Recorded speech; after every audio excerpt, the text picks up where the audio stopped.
Hi friends, കുഞ്ഞാച്ചി വീട്ടിലേക്ക് അവർക്കും സ്വാഗതം. അപ്പോൾ ഞാൻ ഇന്ന് വന്നിരിക്കുന്നത് ഫിലോച്ചേച്ചിയുടെ വീട്ടിലാണ്. അവിടെ ഇന്നലെ വളർത്തുനായനെ വന്യമൃഗം ആക്രമിച്ചിട്ടുണ്ട്. അപ്പോൾ നമുക്ക് ഇതിനു മുന്നേയും കളത്തിട്ടുംപാറയിൽ വന്യമൃഗത്തിൻ്റെ ആക്രമണം ഉണ്ടായിട്ടുണ്ട്. ഇപ്പോഴിതാ ഇന്നലെ രാത്രി വെളുപ്പിന് 2 മണിയോട് കൂടിയിട്ട് ആണ് ആക്രമണം ഉണ്ടായിരിക്കുന്നത്. നമുക്ക് അതിൻ്റെ കുറച്ച് വീഡിയോസ് ഞങ്ങളാണ് കാണിക്കുക.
അപ്പൊ എങ്ങനെയാണ് ഈ സംഭവം നടന്നത്? രാത്രി 2 മണി സമയത്ത് വലിയ എടുത്തിയാടുന്ന ഒച്ച കേട്ടു.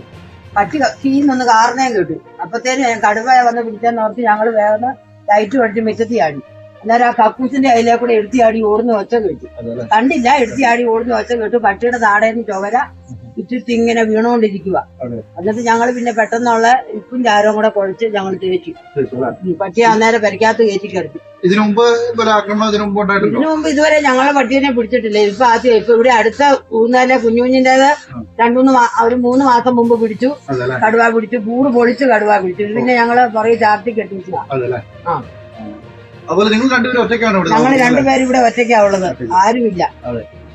ഇതിപ്പം പട്ടിയെ പിടിച്ചു, നാളെ ഞങ്ങളെ പിടിച്ചാലും ആരറിയില്ല. അടച്ചുറപ്പില്ലാത്ത വീടാ. സർക്കാരിൽ നിന്നും വീടോ ഞങ്ങൾക്ക് ഇതുവരെ സർക്കാരിൽ നിന്ന് ഒരു വീടും കാര്യങ്ങളും ഒന്നും കിട്ടിയിട്ടില്ല. ടോയ്ലറ്റ് ആണെങ്കിലും പുറത്താണ്. ടോയ്ലറ്റും പുറത്താ. ഞങ്ങൾ കക്കൂസ പോണെങ്കിൽ പുറത്തിറങ്ങിയിട്ട് വേണം പോകാന്. ഞങ്ങൾ 2 രോഗികളുവാ, 2 പേരും. എന്റെ അനീതിയാണേ രോഗി, ഞാനും.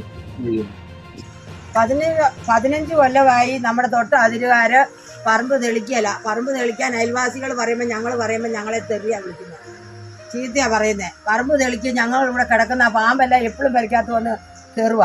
അപ്പൊ നമ്മുടെ ഫിലോച്ചേച്ചി പറഞ്ഞ തോട്ടങ്ങള് ഇതാണ്. അവര് ഈ കശുവണ്ടി സമയത്ത് ഇതൊന്ന് തെളിച്ച് കശുവണ്ടി പെറുക്കി പോകുന്ന തെളിക്കുകയൊന്നും ഇല്ലാതെ മൊത്തം വനമായി കിടക്കുകയാണ്.